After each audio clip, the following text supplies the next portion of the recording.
இயேசுவில் பிரியமான சகோதர சகோதரிகளே, மீண்டுமாய் உங்களை இந்த நாளில் சந்திப்பதில் பெரும் மகிழ்ச்சி அடைகிறோம். Praise the Lord, praise the Lord.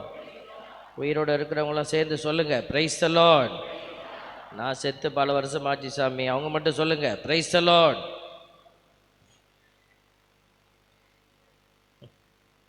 பல பேர் சுதாரிச்சுக்கிறாங்க, இந்த கிறுக்கு பையன் வந்தான்னா ஏதாவது பேசிகிட்டே இருப்பான் அப்படின்னு.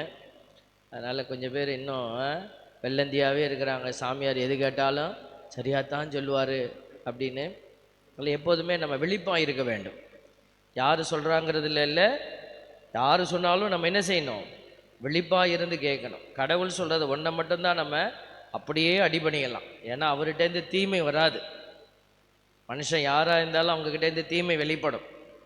அதனால் ஆண்டவருடைய பிள்ளைகள் எப்பொழுதும் விழிப்பாக இருக்கணும்னு சொல்லி தான் ஆண்டவர் என்ன செய்கிறாரு, இந்த ஞாயிற்றுக்கிழமையிலெல்லாம் இறைவார்த்தையை பேசுகிறாருங்க. இந்த இறைவார்த்தையை கேட்குறதுக்கு தான் உங்களை வர சொல்கிறாரு. ஞாயிற்றுக்கிழமை கோயிலுக்கு வாங்க.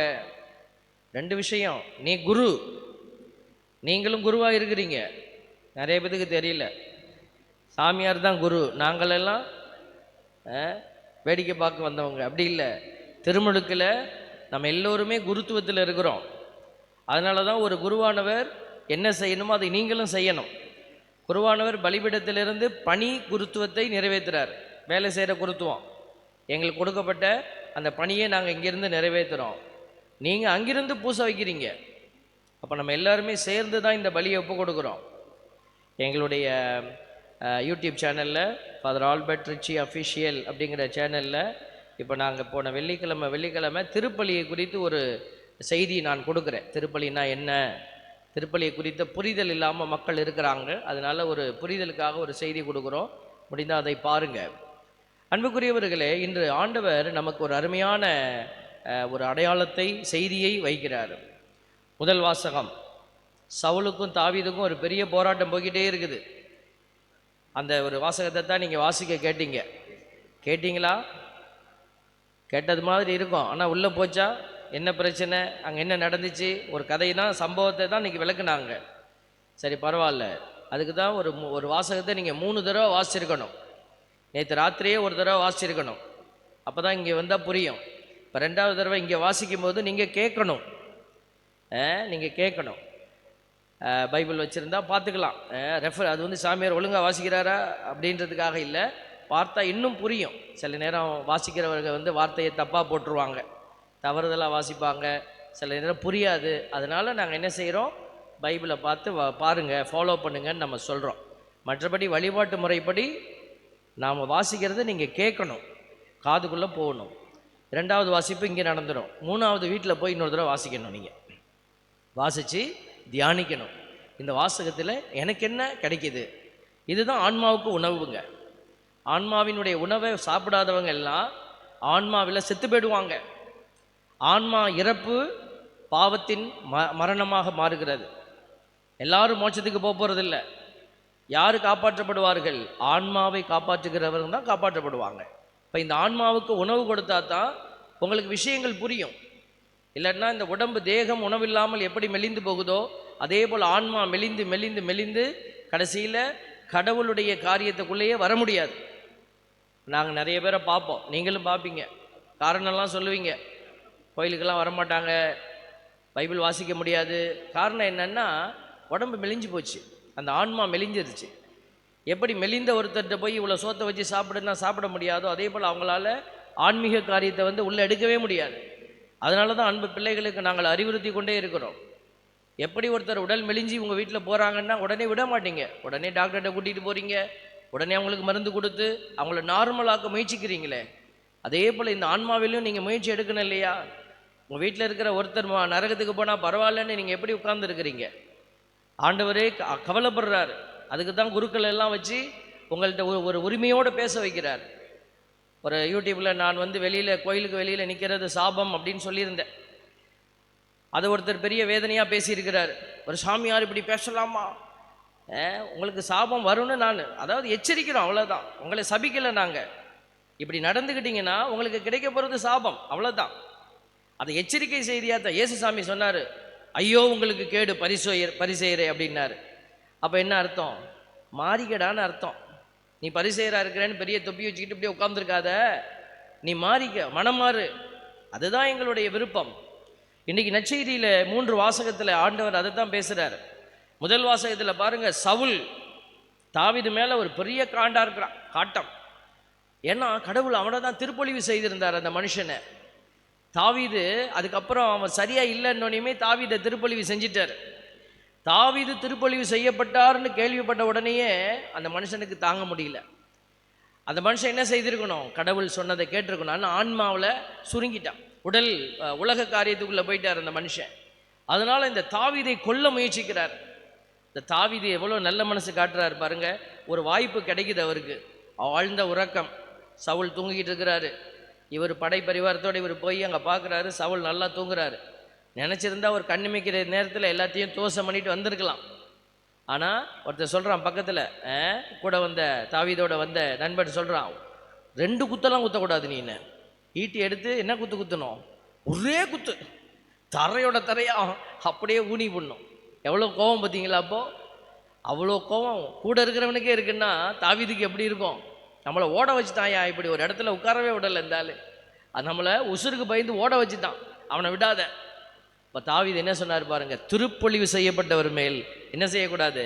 கை வைக்கக்கூடாது. திருப்பொழிவு செய்யப்பட்டவர் மேல் கை வைக்கக்கூடாது. அதனால் நான் செய்ய மாட்டேன். அதை பாருங்க, இன்னைக்கு திருப்பொழிவு செய்யப்பட்டவராக இருந்தாலும் சரி, அருள் பொழிவு செய்யப்பட்டவராக இருந்தாலும் சரி, எவனாக இருந்தால் என்னையா இறங்கி வாயா அப்படின்னு கேட்கக்கூடிய மனநிலைக்குள்ள நம்ம போயிட்டோம். சாமியாராக இருந்தால் என்ன பெரிய கொம்பா? தேவ பிள்ளைகளே, நாங்கள் அப்படி ஒரு நாளும் சொல்லலை. நாங்களும் பாவிகள், திருப்பொழிவு செய்யப்பட்டவர்களும் பலவீனர்கள். ஆனால் நீங்கள் உங்கள் பார்வையிலே சற்று அவர்களை வித்தியாசப்படுத்தி பார்க்கணும். இது இன்னைக்கு உள்ள செய்தி இல்லை, இது என்னைக்கும் எழுதப்பட்ட செய்தி. இன்னைக்கு குருவானவரை எப்படி வேணாலும் நீங்கள் ஹேண்டில் பண்ணலாம், எதை வேணாலும் பேசலாம், சாமியாரை யாரோட வேணாலும் கோத்து பேசலாம். அதாவது ஒரு பங்கில் என்னை அப்படி தான் பேசினாங்க, கண்டதையும் பேசினாங்க, அதெல்லாம் சொல்ல முடியாதீங்க. அப்போ நான் சொன்னேன், உன் வீட்டில் உன் பிள்ளைகளை யாராவது அடித்தாங்கன்னா நீ என்ன செய்வ? பார்த்துக்கிட்டு இருப்பியா? நீ போய் சண்டை போடுவ. மேக்சிமம் என்ன ஆகும்? நீ 2 அடி அடிப்ப, என் பிள்ளைய அப்படி பேசினியாடா அப்படின்னு. ஆனால் எங்களுக்கு பின்னாடி யாருமே இல்லை. திருப்பொழிவு செய்யப்பட்டு இந்த இடத்திற்கு வரோம். இந்த இடத்துல எங்களுக்கு சொந்தம் என்று சொல்லிக்கொள்ள யாரும் கிடையாது. எங்களுக்கு தாயும் தந்தையும் எல்லாத்தையும் விட்டுட்டு வந்துட்டோம். அவங்கெல்லாம் உள்ளே வரமாட்டாங்க. எங்களுக்கு தாயும் தந்தையுமா இருக்கிறவர் ஆண்டவர் ஒருத்தர் தான். அவரை நம்பி தான் நாங்கள் செயல்பட்டுக்கிட்டு இருக்கிறோம். திருப்பொழிவு செய்யப்பட்ட பிள்ளைகள், இப்போ இருக்கிற குருக்கள், கன்னியர்கள், நம்ம அவங்க மேலே கை வச்சோம்னா அவர் இறங்கி வருவார். நாங்கள் மனுஷங்களை கூட்டிகிட்டு வரதில்லை. நாங்கள் அடி வாங்கிக்கிட்டு அழுதுகிட்டு தான் இருப்போம். ஆனால் எங்கள் கண்ணீரை காண என் தகப்பனும் என் தாயுமா இருக்கிற எங்களுடைய தந்தை கடவுள் இறங்கி வருவார். அவர் அடித்தாருன்னா அதை குள்ள நாசம்னு சொல்கிறோம். அதனால தான் தவறை சுட்டி காட்டலாம். அதுக்காக சாமியாருங்க தப்பு செய்யும் போது திருப்பொழிவு செய்யப்பட்டவங்க தவறு செய்கிறாங்களே, கண்டிப்பாக நீங்கள் சுட்டி காட்டலாம். அதற்குரிய ஒரு அளவீடு இருக்கிறார். ஆகவே இந்த அருமையான நாளில் இந்த திருப்பொழிவு செய்யப்பட்டவரை பற்றிய ஒரு குறிப்புங்கிறதுனால தான் இதை நான் பேசுகிறேன். இன்னைக்கு அந்த தாவீதினுடைய மனநிலை, அவன் நன்மை செய்யக்கூடிய மனுஷனாக நின்னார் பாருங்களேன். அவர் அருட்பொழிவு செய்யப்பட்டவர், பார்க்குறார், உத்து பார்க்குறாரு, அனலைஸ் பண்ணுறாரு. இவன் இப்படி செய்யலாமா இந்த மனுஷனை? எதிரியாக இருந்தாலும் மன்னிக்கிறேன் பாரு. இன்னைக்கு அதுதான் முக்கியம், அதுதான் முக்கியமான செய்தி. அவர் எதிரியாக இருந்தாலும் மன்னி. நற்செய்தியில் நம்ம பார்க்குறோம், இயேசுசாமிக்கு நிறைய சொல்கிறாரு, இதை செய், அதை செய், கடன் கொடுத்துட்டு கழுத்தை நெரிக்காத, நன்மை செய், நிறைய சொல்லிட்டார். இதை திருப்பி சொன்னால் லேட்டாகும். அதான் வீட்டில் போய் படித்து பாருங்க. 2வது வாசகம் சொல்லுது பாருங்க, இதெல்லாம் யார் செய்வாங்க? இதெல்லாம் விண்ணை சார்ந்தவர்களால் மட்டும்தான் செய்ய முடியும். அதை தான் ஆண்டவர் இன்னைக்கு அடையாளப்படுத்துகிறாரு. மண்ணக பிறப்பு, விண்ணக பிறப்பு, விண்ணை சார்ந்தவரின் சாயல். கடவுள் நம்மளெல்லாம் படைக்கும் போது எப்படி படைச்சாருன்னு பைபிள் சொல்லியிருக்கு. எப்படி படைச்சாரு? படைச்சிட்டாரா? மனுஷன் வரட்டும் அப்படின்னு மனுஷன் விழுந்துட்டானா? எல்லாத்தையும் ஒரே வார்த்தையில் படைச்சாரு, அது உண்டாகுக, இது உண்டாகுக. ஆனால் மனுஷனை படைக்கும் போது மட்டும் மானிடரை நம் உருவில் உண்டாக்குவோம் பிளான் பண்ணுறாரு. தொடக்க நூல் 26 பிளானிங் நடக்குது. 27 அவர் எக்ஸிக்யூட் பண்ணுறாரு, படைக்கிறாரு. மானிடரை தம் உருவில் உண்டாக்கினார், அவருடைய சாயலிலேயே அவர்களை உண்டாக்கினார், அவர்களை ஆணும் பெண்ணுமாக உண்டாக்கினார். எவ்வளோ ஆழமான டிஸ்கிரிப்ஷன் பார்த்தீங்களா? அப்போ இவ்வளவு அழுத்தமான அடையாளத்தை கடவுள் வச்சிருக்கிறாருனாக்க, அப்போ அவருடைய உரு சாயல் நம்மகிட்ட இருக்குதுங்க. அந்த உரு சாயல் என்ன? மன்னிக்குது. தெய்வம் எங்கேயோ உட்காந்துக்கிட்டு நான் தான் தெய்வம்னு சொல்லலை. மற்ற நம்பிக்கையாளர்களுக்கும் கிறிஸ்தவ நம்பிக்கையாளர்களும் ஒரு பெரிய வித்தியாசம். நீங்களும் நானும் அறிக்கை செய்கிற கடவுள் எங்கேயோ உட்காந்துக்கிட்டு நான் தான் கடவுள்னு சொன்ன கடவுள் அல்ல. இறங்கி வந்து பாவிகளாக இருக்கிற நீதியற்றவர்களுக்கு நீதிமானாய் இருக்கிற அவர் இறங்கி வந்து பாவியாய் மாறி கொடுத்து நின்ற அடையாளம் தான் இந்த சிலுவை அடையாளம். Praise the Lord. அதனால தான் இந்த நற்கருணை, இந்த நற்செய்தியில் ஆண்டவர் சொல்கிறாரு, நீங்கள் தந்தை இரக்கமுள்ளவராக இருப்பது போல நீங்களும் இரக்கமுள்ளவர்களாக இருங்கள். இந்த இரக்கங்கிறது ஓரமாக நின்று உச்சி கொட்டிட்டு போகிறதுல இல்லை. இப்போ சுச்சு பாவம்ப்பா கீழே விழுந்துட்டார் இல்லை. தந்தை அப்படி நம்மளை பார்த்து உச்சி கொட்டிட்டு உட்காரல, ஐயோ இப்படி பாவம் இப்படி பாரு கீழே விழுந்துட்டானே பாவி ஆயிட்டானே என்ன பண்ணுறது இல்லை. தந்தையோடைய இரக்கம் இறங்கி வந்தது, செயல்பட்டது. நீங்கள் செயல்படுகிற பிள்ளைகளாக மாறணும். எந்த தளத்திலையும் ஏதாவது ஒரு தளத்தில் நீங்கள் நின்றுட்டு தான் இருப்பீங்க. நீங்கள் உப்பா நிற்கணும், நீ நிற்கிற இடத்துல ஒளியாக இருக்கணும். அதைத்தான் ஆண்டவர் விரும்புகிறார். நீ நிற்கிற இடத்துல சாட்சியாக மாறணும். பாருங்க, ஒரு ஜான் ஸ்டார்ட் மில்லுன்னு சொல்லி ஒரு பிரிட்டிஷ் ஃபிலாசபர் இருக்கிறார். அவர் தத்துவயியலார். அவர் என்ன சொல்றாரு பாருங்க, the only thing necessary for the triumph of evil, தீமை வெற்றி பெறுவதற்கு ஒரே ஒரு காரியம்தான் தேவை. the only thing necessary for the triumph of evil என்ன தெரியுமா? is for good men to do nothing. நல்லவர்கள்னு சொல்லி கொண்டு இருக்கிறவங்க எதுவுமே செய்யாம உட்கார்ந்துருக்கிறோம் பார்த்தீங்களா, இதுதான் தீமை வெற்றி பெறுவதற்கான அடிப்படையான காரியம். அப்போ தீமை ஒரு பக்கம் ஜெயிக்குது அப்படின்னா நல்லவன்னு சொல்லிட்டு இருக்கிற நீ நானும் பேசாமல் உட்காந்துருக்கிறோம்.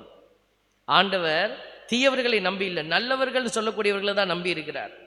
நேர்மையாளர்கள் யார்? நேர்மையாளர் தீமையை பார்த்துட்டு கண்ணை மூடிக்கிட்டு போகிறவங்க இல்லை, செயல்படுகிறவர்கள். கடவுள் நேர்மையாளர்களைத்தான் தன் பக்கமாக அழைத்து கொண்டே இருக்கிறார். அன்பு பிள்ளைகளே, அதனால தான் 2வது வாசகம் சொல்லுது, உன்னுடைய பிறப்பு ஊனியலிம்பின் பிறப்பு தான், உடல் இச்சையிலிருந்து வந்த ஒரு பிறப்பு தான். ஆனால் அந்த பிறப்பை நீ மாற்று, விண்ணை சார்ந்தவருடைய சாயலை உனக்குள்ளே கொண்டு வா.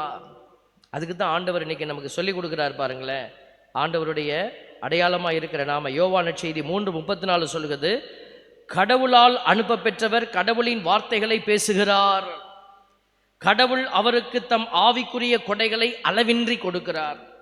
முதல்ல பேச்சிலையாவது ஆரம்பி.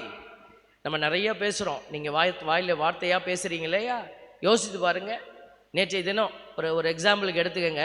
இன்னைக்கு வீட்டில் போய் உட்காந்து யோசிங்க, எத்தனை இடத்துல நீங்கள் இந்த கடவுளை முன்னிலைப்படுத்தி பேசுனீங்க. என் ஆண்டவர் எனக்கு இதை செய்தார், என் ஆண்டவர் எனக்கு இந்த அற்புதத்தை செய்து. யார்கிட்டையாவது ஒருத்தர்கிட்ட 2 பேர்கிட்ட நீங்கள் யோசிச்சு பாருங்களேன். கண்டதையும் பேசியிருப்போம். ஆனால் கடவுளால் அனுப்ப பெற்றவர் கடவுளின் வார்த்தைகளை பேசுகிறார். இந்த வார்த்தை உங்ககிட்ட வரலன்னா, இந்த அனுபவமே உங்ககிட்ட இல்லைன்னா நீங்கள் மண்ணை சார்ந்தவராகவே இருக்கிறீங்க.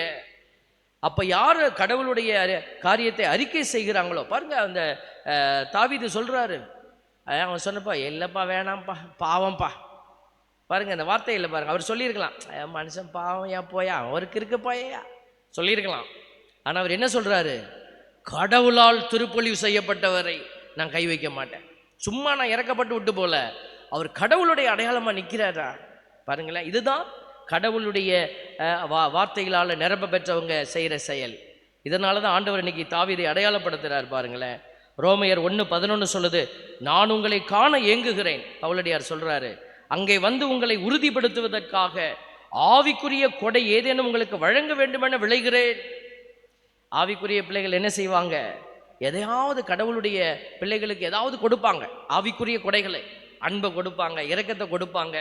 நிற்கிற இடத்துல எப்போ பார்த்தாலும் கசப்பு, வெறுப்பு, ஒரே குழப்பம், பொய், இதெல்லாம் மண்ணை சார்ந்தது, விண்ணை சார்ந்தது இல்லை. ஆகவே அன்புக்குரிய பிள்ளைகளே, ஊனியல்பின் மனநிலையை நீங்கள் கொண்டுட்டு அப்படியே போயிட்டே இருந்தீங்கன்னா இந்த உலகத்தை வேணால் தாண்டி நாட்களை போயிட்டே இருக்கலாம். ஆனால் கடவுள் கொடுக்க போகிற அந்த புதிய ஆசீர்வாதமான உலகத்துக்குள்ளே நீங்கள் நுழைய முடியாது. ரோமையர் 8:5-6 சொல்லுது, ஊனியல்புக்கேற்ப வாழ்வோரின் நாட்டமெல்லாம் அந்த இயல்புக்கு உரியவற்றின் மீதே இருக்கும். சொத்து சேர்க்கணும், அடுத்தவங்களை மயக்கணும், பாவம் பண்ணணும், போராடணும், இப்படியே வயிற்றுக்காகவே வாழணும், காலையிலேருந்து சாயந்தரம் வரைக்கும் உழைக்கிறேன் உழைக்கிறேன் உழைக்கிறேன்னு சொல்லிக்கிட்டு இருக்கிற பிள்ளைகள் நிறைய பேர் இருக்கிறோம். நம்ம வயிறே தெய்வம், சாப்பாடு தான் மானக்கேடே பெருமை. சம்பாரிச்சா தான் நான் மாடி மேலே மாடி கட்ட முடியும். நீ கட்டி வச்சிருக்கலாம், ஆனால் உன் பெருமையெல்லாம் என்ன? மானக்கேடு. இன்னைக்கு எல்லா பணக்காரர்களும் மோட்சத்துக்கு போயிடுவாங்களா? இல்லை. நல்லவர்களாக இருக்கிற பணக்காரர்கள் உண்டு, தன்னுடைய பெருமையால் உதவி செய்கிறவர்கள், இரக்கத்தை காட்டுறவங்க உண்டு. பணத்தை சேர்த்து சேர்த்து சேர்த்து நீ வைத்திருக்கிற பெருமை மானக்கேடு. ஆண்டவர் சொல்கிறாருங்க, நான் சொல்லலை இதெல்லாம். அதனால் ஆண்டவர் சொல்கிறாரு பாருங்க, ஊனியல்பு கேட்ப வாழ்வோர் உரியவற்றின் மீது இருக்கும், ஆனால் ஆவிக்குரிய இயல்பு கேட்ப வாழ்வோரின் நாட்டம் ஆவிக்குரியவற்றின் மீது இருக்கும். இப்போ அவங்களாம் என்ன செய்வாங்க? ஓடி வருவாங்க, கடவுளை தேடுவாங்க, எதை விடணுமோ அதை விட்டுடுவாங்க. பாருங்க, ஆண்டவருடைய ஊனியல்பின் மனநிலை கொண்டிருப்போருக்கு வருவது சாவு. இந்த சாவுங்கிற வார்த்தை நம்ம உலகத்தில் சாவுறமே அந்த சாவு இல்லை, ஆன்மாவின் சாவு. அந்த ஆன்மா சாவுன்னா அவன் நரகத்துக்கு போகிறான்னு அர்த்தம். ஆன்மாவினுடைய மீட்புன்னா அவர் மோட்சத்துக்கு போகிறாருன்னு அர்த்தம். ஆவிக்குரிய மனநிலை கொண்டிருப்போருக்கு வருவது வாழ்வும் அமைதியும். கடைசியாக நம்ம இறந்தவங்களை வச்சு ஜெபிக்கும் போது என்ன சொல்கிறோம்? ஆண்டவரே, இவங்களுக்கு அமைதியை தாங்க, இந்த ஆத்மா அமைதியில் உரையட்டும், நித்திய இலைப்பாற்றியில் அவங்க இலைப்பாரட்டும். இந்த வார்த்தையெல்லாம் பார்த்தீங்களா? அப்போ இந்த ஆத்மா இதுக்கு அப்புறம் பெறப்போகிற ஆசீர்வாதம் தான் நிலை. அது முடிவில்லாதது. இப்போ இருக்கிறதெல்லாம் முடிவு இல்லை. இந்த உடம்பு முடிவுடைய போகிறது 50, 60, 70 வயசில். ஆனால் இந்த ஆத்மாவுக்கு முடிவில்லைங்க. அப்போ இந்த ஆத்மாவை முடிவில்லாத அந்த ஆத்மாவுக்கு என்ன செய்யணும் அப்படின்னு யோசிக்கிறவன் தான் ஞானி. அவன் தான் கடவுளுடைய ஆவிக்குரிய இயல்பை பெற்றுக்கொண்டவன். அதனால் நீங்கள் யோசிச்சு பாருங்கள், உங்களுடைய மனநிலை ஆவிக்குரிய மனநிலையாக மாறிடுச்சா, இல்லை ஊனியல்பின் மனநிலையாக இருக்குதா? அப்போ நீங்கள் மாறி இருக்கிறீங்க அப்படின்னா உங்கள் வீட்டில் இருக்கிறவங்களை பற்றி நீங்கள் எப்படி கவலைப்படுங்க? முடியல சாமி, ஒன்றும் சொல்லி ஒன்றும் தேரல. இல்லை, அதுக்கு வழி இருக்குது, அது தேடி கண்டுபிடிக்கணும். நீங்கள் எல்லாத்தையும் நான் சொன்னேன்னா நேரம் ஆகிடும். ஆண்டவருடைய பிள்ளைகள் உண்மையை தேடுவார்கள், அவர்கள் ஆண்டவருக்கு சாட்சியாக இருப்பார்கள். நீங்கள் உங்களை சுற்றி இருக்கிறவங்களை உங்களையும் காப்பாற்றிக்கிட்டு உங்களை சுற்றி இருக்கிறவங்களையும் காப்பாற்றுங்க. கடவுள் உங்களை காப்பாற்றுவதற்காகத்தான் இப்படி கத்தி கத்தி பேசுகிறாரு. அதையத்தான் ஆண்டவர் உங்களுக்கு உணர்த்த விரும்புகிறாரு. இந்த உணர்தலுக்குள்ளே நாம் கடந்து செல்ல முயற்சி செய்வோம்.